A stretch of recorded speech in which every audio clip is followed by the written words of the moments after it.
What is going on, my clashing friends? It is time for another episode of Galadon Gaming. Yes, it's Clash Royale, and yes, this is a game of twists and turns, last-minute outcomes, reversals of fortune, and that good game button, it's there. It's so tempting when you think you're going to win, but sometimes, just sometimes, maybe you should hold off and not throw up the good game because you never know what is about to happen. And that is exactly what we are looking at today. Some last minute battles that go down to the wire. And right here, we've got Chris from none other than Full Attack going up against a higher level player. So level 10 up against a level 11. Chris has brought the Golem deck. It looks like his opponent has kind of a Hog Cycle deck. And there go the arrows on the minions. So obviously, the opponent does have the upper hand. The towers do more damage, and they have more hit points. Here comes a Hog Rider on the right-hand side. He is going to get countered by the Bomber and the Goblins. But on the left, at the same time, the Prince gets in there, and that is serious damage. Let me tell you, those Princes, even if they only get a couple of shots off, that was well over 1,000 hit points off that left tower, and about 1,000 off the right as well. So Chris, right away, finds himself in a hole that's not going to be easy to dig himself out of because his opponent likely has higher level cards. But with these Golem decks, oftentimes during double elixir is a chance for you to come back. He hasn't brought a pump, which does make it a little bit tougher. Another Hog Rider accompanied by some Skeletons and Goblins down the right hand side. The Bomber once again to counter, but that tower now down to just about 1,000 hit points. But in the meantime, Chris's Golem on the left hand side has made progress. Full health, crossing the river, supported by some minions. The Prince not going to do a great deal to stop it. As you can see, the Goblins are in there. The minions are still up, as well as the Golem, full size, gets to the tower, and that is going to be devastating for that tower. It is going to suffer all sorts of damage before finally the arrows come down, take down the smaller units, but the Golem with its explosion just about finishes off the tower. The minion horde not quite going. Oh, it does! It gets there. Just one minion gets there. Maybe one shot, and that tower down to under 200 hit points. So suddenly, Chris has gone from well behind to a commanding lead with that left tower dangerously ready to fall. Now, in a surprising move, Chris goes right lane with a full-size Golem right on the water. He's going to lose this left tower quickly. No chance to counter it. There goes the tower. The Prince takes it down. But again, a full-size Golem has gotten to the tower on the right-hand side, and that's going to be a lot of damage, especially if he can follow it up with some support units. The Goblins are going to get there eventually. The Hog Rider comes in again. So rather than defense, this opponent has tried to go on the offense again. It didn't work out. And check that out. The left tower under 100 hit points. The right tower down to about 300. Looks like this opponent going for the 3 crown isn't going to happen. Chris grabs the tower to even things up with 15 seconds left, but his King's Tower has undergone a great deal of damage, down to 1,400, with a lightning spell down to about 1,000, and both right towers are very fragile, just barely standing. If the Prince gets one shot on that tower, it's game over. If a couple of Chris's minions get to the other tower, he will win it. It's so close. The arrows stop the minions. We are in overtime, but the opponent has a lightning spell. He throws up the good game. There it is, and the lightning spell, but it doesn't do it. Chris with the thanks with the Crying King takes the game himself with a lightning spell. I've got to see this one again. We are going to go back and play this one in slow motion just to see how this goes down. There is the good game. There is the lightning spell. 20 hit points on the right tower, and Chris drops his own lightning spell, taking down his opponent's tower. So you've got to know your limitations. It is always best to know exactly how much damage your lightning spell did, and that player overestimated its potency.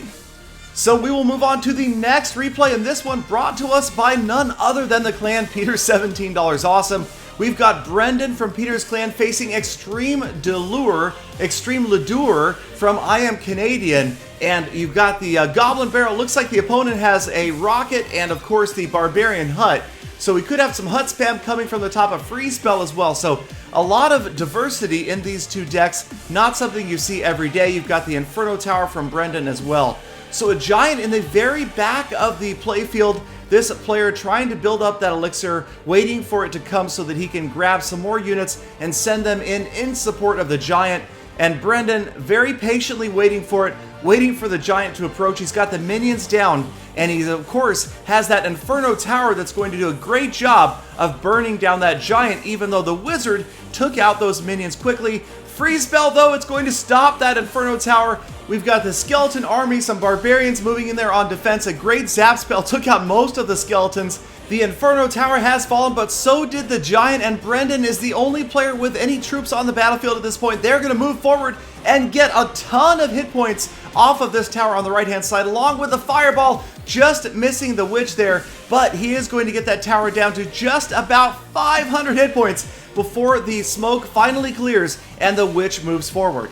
90 seconds remaining in this battle, and Brendan with the clear upper hand, but the opponent moving forward with the Witch and the Giant. The Inferno Tower counters the Witch quickly. Minion Horde moving in, and that's going to help take down that Inferno Tower before it gets the Giant down. So the Giant moving in, near full health, he is going to get to the tower along with those minions, and the minions that survived the zap spell are going to annihilate that tower and finish it off along with the Giant with help of the freeze spell. And suddenly Extreme Ladure is in the lead, 1 crown to 0.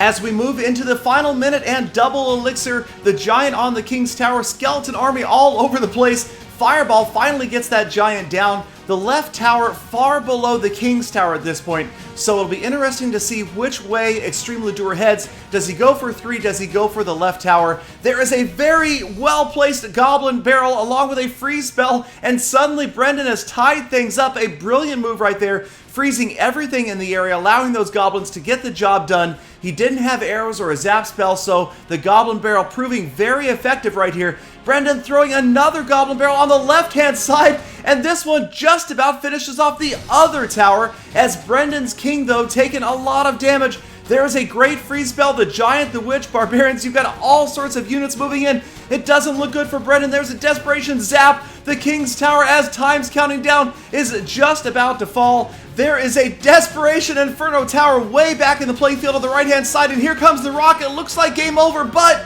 yes, he drops the Fireball with the shorter travel time. The Fireball gets in there first, and Brendan wins it. We've got to take a look at this one again in slow motion as well. So we roll this one back, there goes the rocket, and it definitely is going to take out the King's Tower. So Extreme Delure thinks he's got it, he throws up the good game, but there is Brendan's Fireball. The lower trajectory, the faster travel time, it gets there first. It takes down the tower. The good game is up there, but it is a good game. A good game for Brendan indeed. He says thanks, and this player can do nothing but cry in his lost trophies. That was amazing. So exciting to see that travel time. You've got to take that into account. Obviously, the rocket doing the most damage, but certainly the slowest to get there. So let's move on to another replay, this one from Knight Shad Zero of Full Attack going up against Jack Pine of Infinite X. And another close one, this time a couple of level 10 players, and you've got elixir collectors on both sides.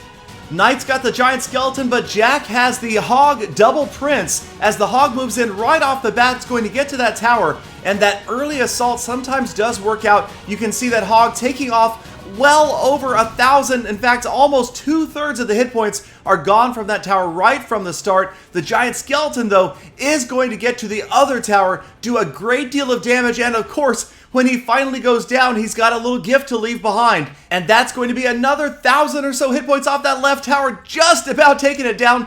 Double Princess moving in from the left, but the Valkyrie and the minions are going to do a great job of getting rid of both of those princes. The freeze spell is wasted, comes too late, and Knight with the upper hand right now with under 2 minutes remaining. Both players have elixir collectors working, so there is that elixir added to the mix right now. Much faster deployment of troops. The princess should do a great job of, yes, counteracting the minions, but the arrows take the princess out. One minion gets through, but not a great deal of damage. Again, Knight with a big lead right here. That left tower precariously close to being a memory. And on the right-hand side, Knight just trying to protect that right tower. And maybe he can pull this one out 1-0 as he drops another elixir collector. Jack answers with his own, both of them getting ready for a massive amount of elixir accumulation in the last 60 seconds.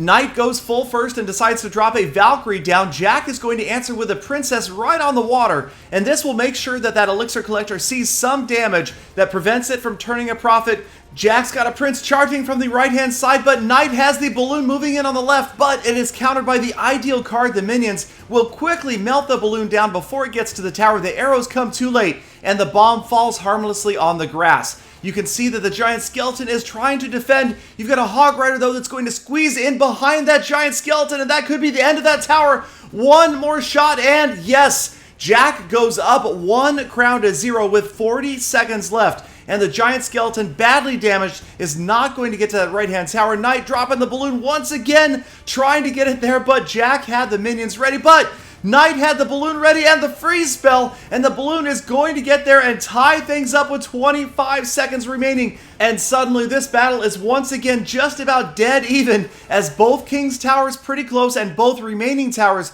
nearly at full health. There goes Knight's giant skeleton, great on offense and defense as well. It stops that prince. The hog rider once again gets through but doesn't get a great deal of damage in. The giant skeleton is headed, though, towards the King's tower. It looks like both players are shooting for the 3rd crown. On the left-hand side, you've got the giant skeleton. On the right-hand side, you've got the prince moving in.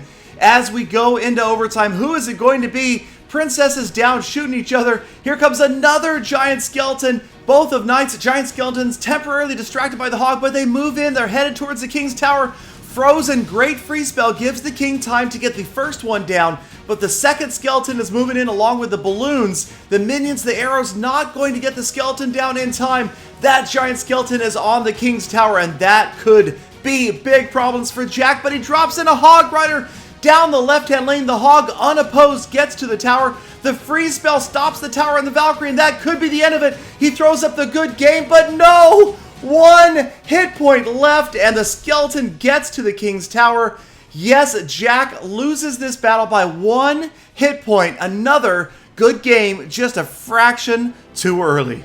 So a bunch of exciting last-second reversals of fortune, but that is one of the things I love about Clash Royale. Everybody has a chance until that timer reaches 0. Thank you guys, as always, for sticking around all the way to the end of this episode. I appreciate every last one of you guys every single day. I hope you have a fantastic rest of your day, and I hope to see you all back here again tomorrow for more full attacks.